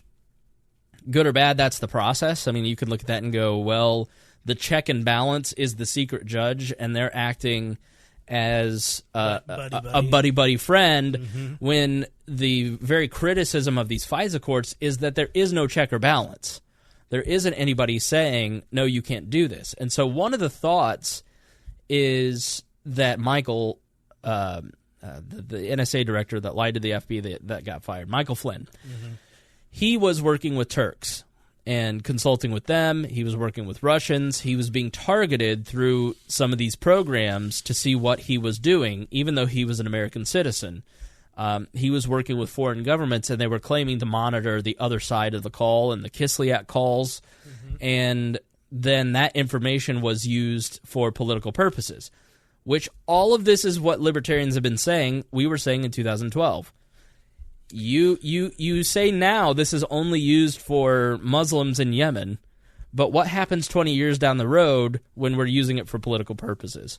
And that's where we're already getting, 4 years, 8 years down the road. We just haven't known about it. We haven't known about it. Now learning about it. It's the fundamental, the fundamental libertarian that everybody always gives us crap for using this odds, but it's the danger of power. Right. It's like, this is a power. Well, we're using it well. Like, it's not always going to be used well. Right. And once you've made the free speech argument, like you censor one speech that you don't like, you've given free reign to censor any kind of speech. If you give the government a power to do this, even though they may be doing it well now in its infancy or whatever, it's only a matter of time. It really is only a matter of time before it gets abused. Yeah. It will happen. There's nothing that you're going to be able to do to stop it from happening except getting rid of the power. And Admiral Rogers, who is head of the NSA's Section 702 program, was speaking at the Heritage Foundation, and he's like, listen, we tell on ourselves. Whenever we make a mistake, we tell, oversight committees, we tell judges, we have this whole process of when we do something wrong. It's like, okay, well, you seem trustworthy. You seem like a trustworthy guy, and you seem honorable, but so did Michael Flynn.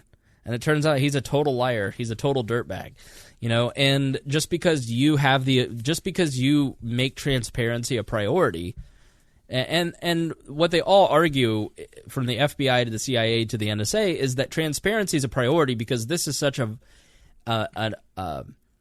like I said, they've said this is the crown jewel. This is where they get the most of their information. This is the thing that is keeping America. This is the thing that has kept America from getting attacked again, is what they say. And so they don't want to jeopardize the tool. So the incentive of transparency within the regime that they've set up of checks and balances, they follow to the T because they don't want to jeopardize the tool, because they know they're under such scrutiny that they could have it canceled at any moment, which I find to be a valid argument, but still there isn't. Where's the authority? Where does the authority come from for this? The authority was just written by the Bush administration and it was started under the Patriot Act, and then so they started collecting all of this information. The Patriot Act, which was partially written by Vice President Pence. So the Patriot Act outlined all this. When do we get to say we told you so? Right, about now. And so they started collecting all the metadata under PRISM and all the stuff that Snowden exposed, and they were having a tough time actually going through the data because now they have the haystack gets too big. And so it was Palantir, I think it's Palantir Technologies, which is owned by Peter Thiel, started by Peter Thiel, great libertarian hope that he is, co-founder of PayPal, investor in Lyft, advisor to Trump, Gawker killer. He started this company with an investment from In-Q-Tel, which is the seed company from the CIA.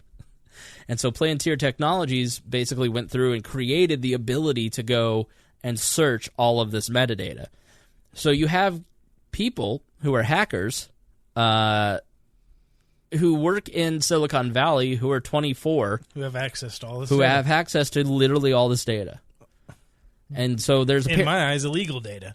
And, they're literally every email. This podcast is on an NSA, CIA, U.S. thing, essentially. Creighton's fears have come true. His name's on a list. So... He tried so hard. They have offshore of Britain...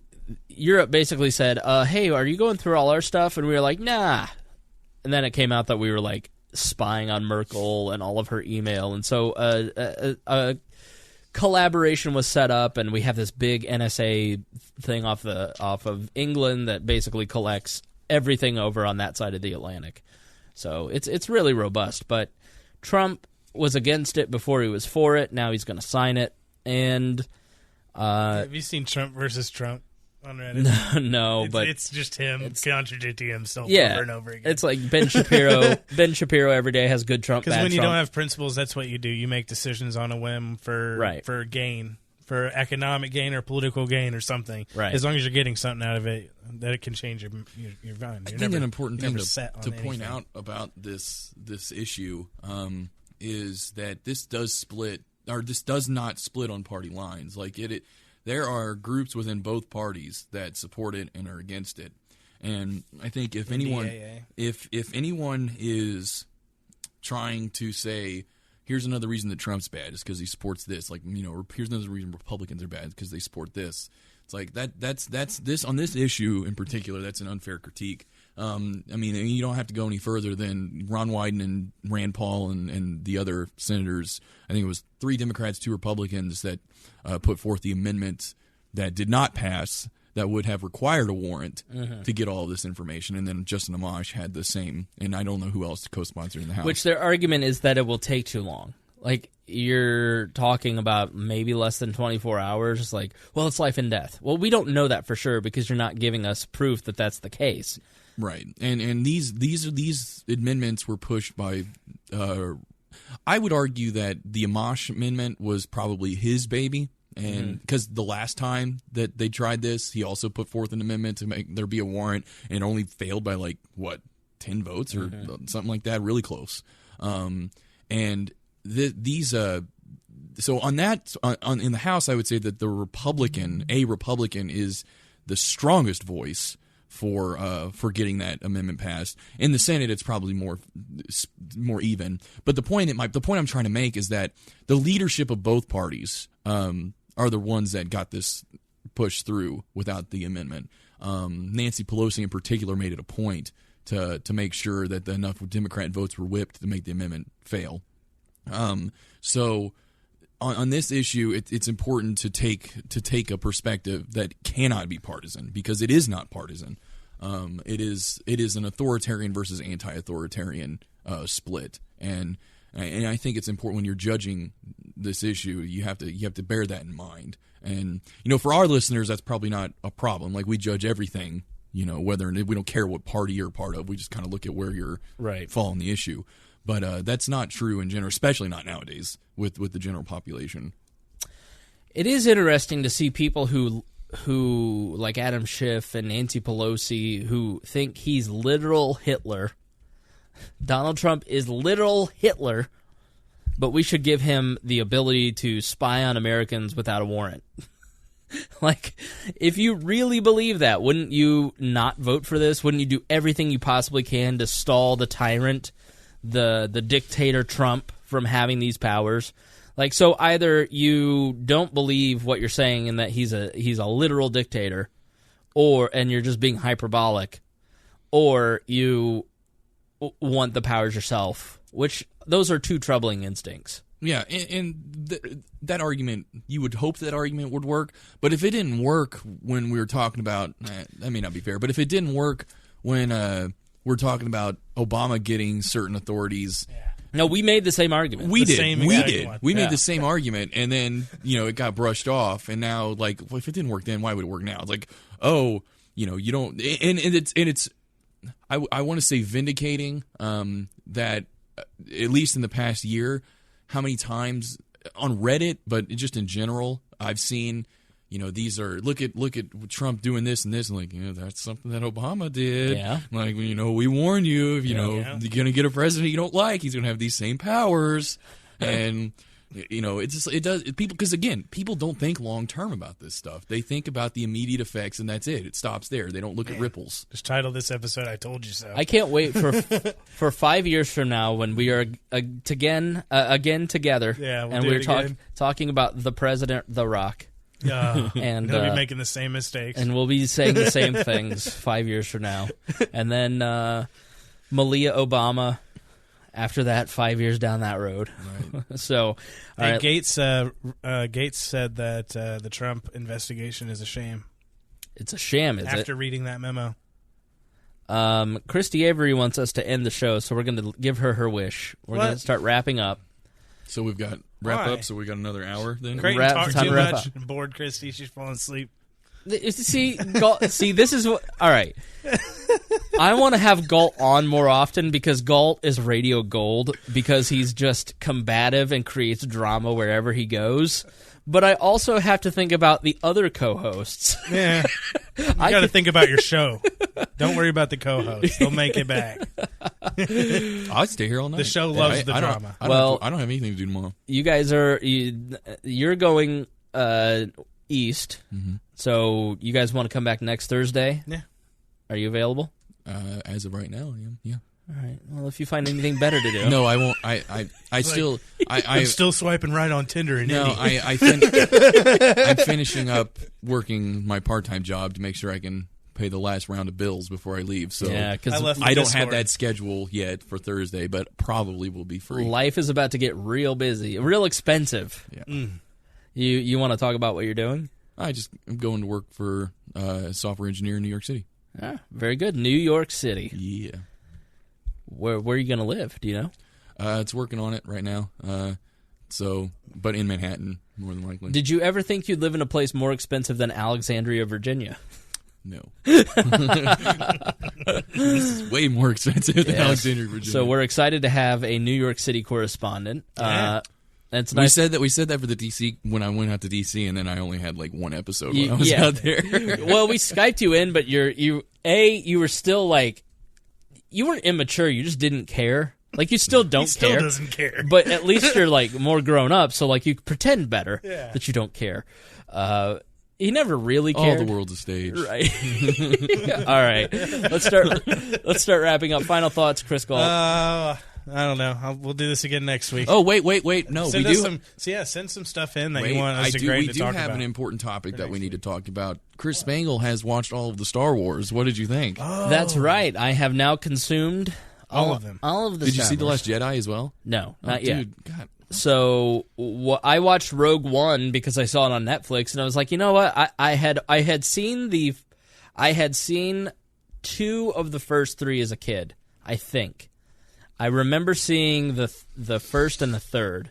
You have to remember pod racing. So I You saw mean first and third, as in episode 1 and 3, or saw episode 4 and no, 7? I saw A New 6? Hope and Return of the Jedi because I remember 4 and 6. Then I remember the little Wookiees, the little Ewoks. the Ewoks. Wookiees. But I don't remember Empire Strikes Back at all. That was all very new to me. So I had a vague recollection of the third one. So I really had never watched any of them. So I started at He's over 30, by the way. So I watched Phantom Menace, or I watched Rogue One on Netflix. I was like, yeah, I'll try it out. This is probably about a month ago. And I'm going to have to watch it again now that I know what's going on because it didn't really make a lot of sense. Yeah, I told you, you can't start with didn't know episode you did 1. that. Right. You have to start Now, at 4. and you ranked it already. So And I had combated you about that movie, and it's because you haven't rewatched it since. it was good. You need to watch it again. Here's what I liked about Rogue One is that it was exciting and kept my attention. Like there was fighting in it, so it was good. But you didn't get the story. I got because most it of the links story. 2 trilogies you'd never seen. Having been a libertarian for over 10 years now, I know enough of the Star Wars mythology to like get the whole thing. You know what I mean? Yeah, the little Wookiees. The little Wookiees. And so then I started with Phantom Menace because it was on Hulu, and so I watched the first. I started at Phantom Menace, and that was an abortion. It's not. That was not good. Yeah. It's not, and it's sad because there's so much potential. But it's one of those ones. If there's actually documentaries about the making that movie and how when George Lucas watched the final cut, like after they got together, he sat down and he watched it. And at the end, he's like, "Wow." Did some stuff there that I don't know how that's gonna play. Like it was like he was like, oh crap. It was one of those things like you get to a certain point, you're like, this is gonna work, and then you get it all shot, you get it together, and you're like, well, you can't go back now and do it. Well, here's the prequels all look like they were shot on Star Trek Voyager. Like they all just had that like 90s to be fake fair, look. Episode 3 is amazing. Okay, Revenge I of agree. the Sith is amazing. It's a really good movie, and so I didn't like Phantom Menace, but it didn't really hold my attention. Attack of the Clones was good. There was some fighting in it. The storyline was okay. Then the Revenge of the Sith, I thought was really good because there was a lot of political drama in it, and so that got me. Got me hooked on it. And to me, that's what holds the prequel trilogy from being total garbage. Right. Is that there is this overarching political, like, Palpatine's rise in the shadows. Yes. Like that stuff. I like that. It happens in 1, it happens in 2, right, and it obviously happens in 3. And it keeps me. What makes the first 2 really bad is the acting, and in times the dialogue. Like George Lucas is not the greatest at dialogue, but Jar Jar Binks, awful. Hayden Christensen, hate these guys. They just weren't the greatest of actors, and Jar Jar was just for kids, and that's what really bogs it down. But like, if you can get past that and look at it from a different. Look beyond that, there is some stuff in there that's worth liking. Liam Neeson, I love Liam Neeson's He was great. character. I thought the first 3, the prequels, were going to be way worse than they actually were. Yeah. So because I just heard so bad. because it's all because I'd heard they're not as bad as no one say hates they Star Wars as much as Star Wars fans, right? And I've heard nothing but trash about all these movies. Even the new ones, you hear everybody hates the new ones, and so they're not bad. So I watched A New Hope, great. Empire Strikes Back, not bad. I think Return of the Jedi was my favorite, and Empire Strikes Back was second. Then A New Hope third. Maybe it's a tight race on third and fourth between the first new one, where Force Awakens, where Han Solo dies. That's your favorite or your third favorite? I'm gonna go 4 on that. No. Okay, here we go. Revenge of the Jedi. Revenge of the Jedi. Revenge of the Sith. No. Return of the Jedi. Return of the Jedi. Okay. Empire Strikes Back. It's like pulling teeth. Revenge of the Sith. Then New Hope, and then what's the first one? A Force Awakens. Phantom Menace. The Force Awakens is the 7th one. Right, and then we've got Attack of the Clones. Rogue One. Oh. Rogue One is. You thought Rogue One was worse Rogue than One's better than Attack of the Clones. Okay. Yeah.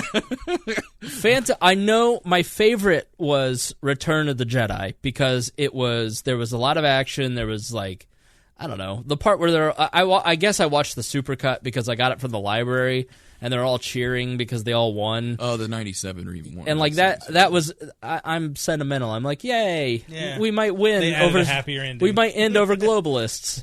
But then I saw Hayden Christensen in him, and I'm like, what the fuck's going on here? Okay, that was the DVD, the Blu-ray re-release. Yeah, that wasn't originally Hayden Christensen. That was the actor who played Darth. Oh, okay. And they superimposed Hayden Christensen. Well, I knew that had to be the case because that's when I knew something fishy was up because I didn't know it had been redone. It was totally unnecessary too. Right. Like there's this debate about changes that George Lucas made that helped it.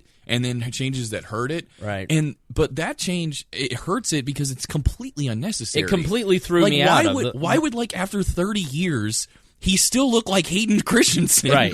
Like that doesn't make any sense. It completely he's not alive. Yeah, like he's a freaking robot anyway. Like it was such a great moment, and then it threw me out of it completely. Yeah, it was like it was unnecessary. Like get the actor from Game of Thrones who's the bald eunuch. Varys, because he looks just like Darth Vader when he dies. Oh wow!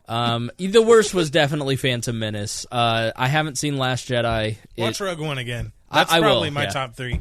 I like Rogue One. One's in my top 3. I think Rogue One, to a lot of people that I've interacted with, is overrated. Yeah. I thought it was pretty good. It's definitely better than Phantom Menace and Attack of the Clones. I liked it much better than Force Awakens. I didn't like how. What my problem with Rogue One was by the end of it, I didn't care about the characters like I should have. I can't tell you any one of the characters. Like I don't remember any of them. I mean, it's a forgettable movie. That being said, the large scale battle scene in that is the best of any of them. Man, I shed tears on that beach scene.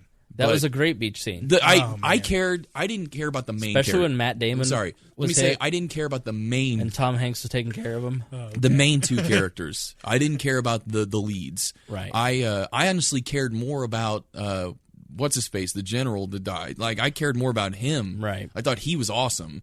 Obviously, the Darth Vader scenes were fantastic, and that was just there. I mean, that's just always going to be great. But like, honestly, what tore me up the most as far as characters dying was the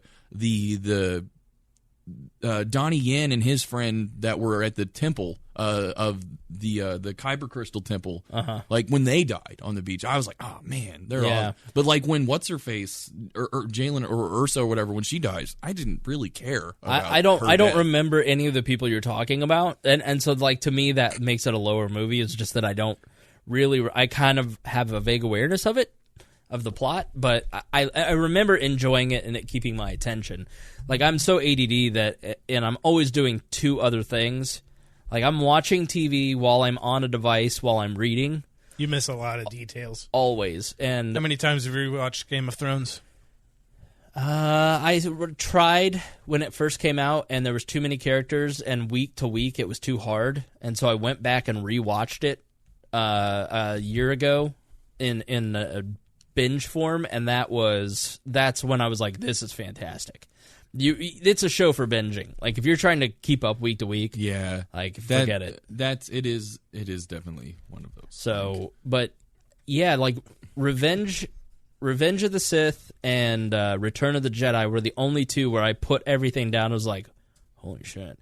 And in the new one with Force Awakens. Yeah, Force Awakens. Yeah, you should see Last Jedi. Yes, I'm interested to see where you fall on it. I liked it. Yeah, to all of the listeners, Star Wars fan listeners, I am pro Last Jedi. Yep. I thought it was good. It's definitely, I think, one of those ones that in 10 years or whatever, after all of the dust has settled and people kind of accept it as being a movie that's happened, it's gonna, because like right now they're like this third trilogy doesn't count. Yeah, like it doesn't count. Like, there's people out there. And listen, criticism. There was no third Matrix. There's many different. I wish I could remember. It's like the 7 hats or the 6 hats, and it's a business book, and it's like every team needs these hats, these 7 hats, and there's a blue hat who's positivity, and the green hat who's innovation, and the white hat who's optimism, or like all these different hats. And then there's that white hat's not Creighton. And then there's the black hat who is always negative, always critical, and everybody wears the black hat because it's so critical. Like, it's so easy to be critical. And so like, when I see people just constantly being negative about stuff, like something like Star Wars, I go, it's easy to constantly hate Star Wars or constantly hate anything that's new or constantly hate Donald Trump. It's like, if you're always positive about Donald Trump and he never has done anything that you disagree with, then you're not a valid person to listen to. Yeah, you're a racist. Yeah, right. If According you to Creighton. probably, and then if you like, I love the original 3, but everything else sucks. It's like, then you're just not to be listened to. Like, nobody likes you. You're probably a terrible person. Stop it. To me, I'd say. Honestly, I say my top is a tie between New Hope and Empire. That's I am comfortable saying that's a tie. I honestly like Revenge of the Sith more than Return of the Jedi, so that's probably my number 3. And then probably Force Awakens. I don't know, Last Jedi, I don't know where that would be yet. I liked Last Jedi, though. I'm one of those guys. I think it's going to be considered one of the more important ones when, at the end of the day, people are going to be like, this is one of the most important Star Wars. And honestly, and to all of those who are watching who have only seen Last Jedi once, go see it again and watch it without all of the... with understanding the surprises that happen in the movie. Watch it again, and I think you'll like it more. I loved how instead, like, all the previous Star Wars movies have always been light and dark was the theme, right? Right, Spangle? Right. It's like good and evil, right? Yeah, it's Joseph Campbell's Man with 1,000 Faces. The new movie touches on neutrality.